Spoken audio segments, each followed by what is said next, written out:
Go On ahead. raps. Yeah, just Shit don't up. shut up. That's how shit, another topic, bro. That's how that boy Keefe D got himself in trouble, bro. You know he Yeah. in jail now for the murder, right? Like at first they just they did a what do they call it? A search warrant on his house and they locked him up and then he got out and now he's in jail now and now they're charging him actually for the murder. He said way too much. Talked way too much. Like he thought like Hold he on. was under the assumption that he had actual immunity. And this nigga signed a proffer agreement. Like and one of the I'm watching an interview with this nigga, bro. Funny as hell. The interviewer even asked him, yo, why didn't you ask for full immunity? He was like, I did get full immunity. No, he didn't. He didn't even have immunity. He just had a proffer agreement. The boy got caught with drugs because he was a drug dealer in What is California. a? Can you explain to me what a proffer? What is it? Proffer A proffer deal? agreement. Yeah.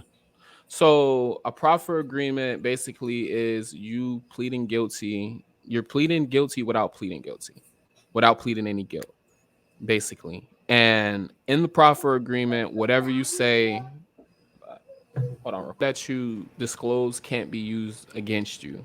That's basically what a proffer agreement is. At that point in time, anything that you say, like if you admit to any crimes or anything like that, it can't be used against you. So they agree that if you provide us with the information on the Tupac murder, then none of the information that you gave us just today, can be used against you in a court of law in the future. So basically, if you give us any information on the Tupac murder, you say you was involved, you could have said you shot Tupac. That can't be used against you, and we can't take you to court later. I mean, we can't take you to jail later on for But the the key word was today. today.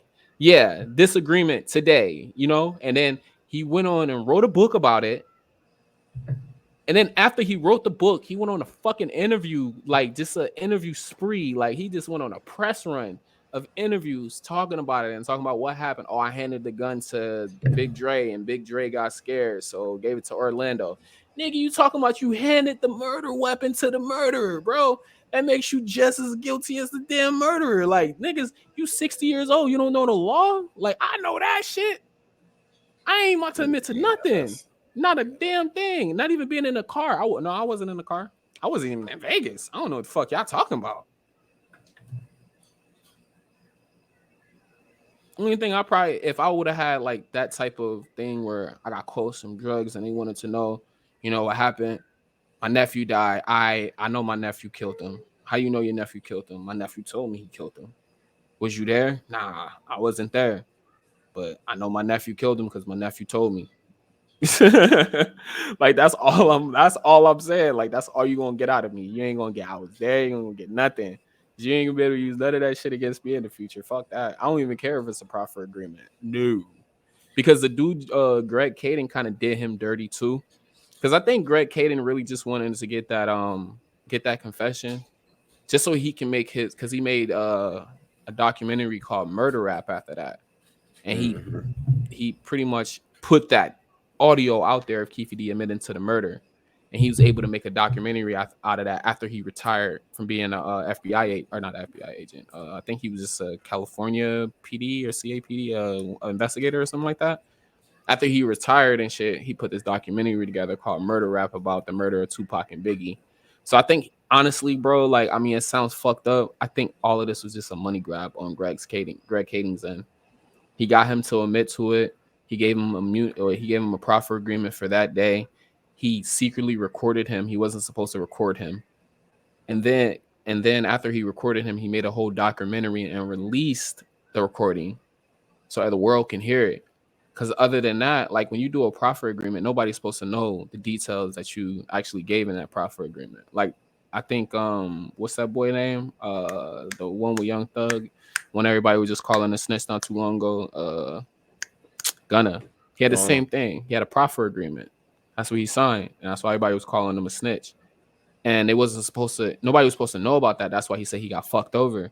Somebody was in a courtroom recording that shit. Like it wasn't supposed to get out. That was supposed to be some shit that he did in court and he was gonna get out and he's just gonna live his life and thought everything was gonna be Gucci. But somebody was in the courtroom recording it.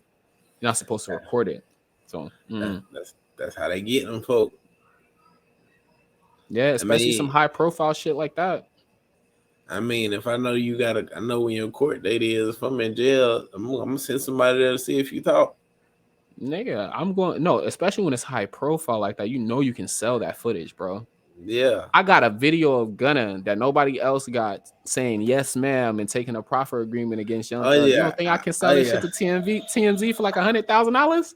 Oh no, I You want don't an think? M. I want an M. I'm ruining the nigga career. I want an M. He said I ruined a nigga career. I would have M. That's what I'm saying though. Like, you don't think you can sell this information? You know what I'm saying? So Even though it ain't ruined his career, that goddamn Gunna album was slapping, boy. That I boy heard I came. ain't listened That to it. boy I ain't gonna came. lie. Man, you missed out. And I ain't even a It ain't an album of the year, but he came out and did his thing on there. bro. I'm more of a Lucci fan than I am a Young Thug fan. So him Uh, snitching on Thug didn't matter to me. I ain't really no Lucci fan like that. Oh, You know bro, what I'm that saying? you have you not been lit? I really just became a Lucci fan, bro. Like literally just started listening to Lucci like 2 weeks ago, Nah, and I've been I've on I've Lucci been for a listening. minute. I didn't listen to him a lot, bro. I done heard him a lot, bro. That Wish Me Well 3 is the motherfucking album for your eyes, bro. That shit. I just don't. He ain't for me, bro.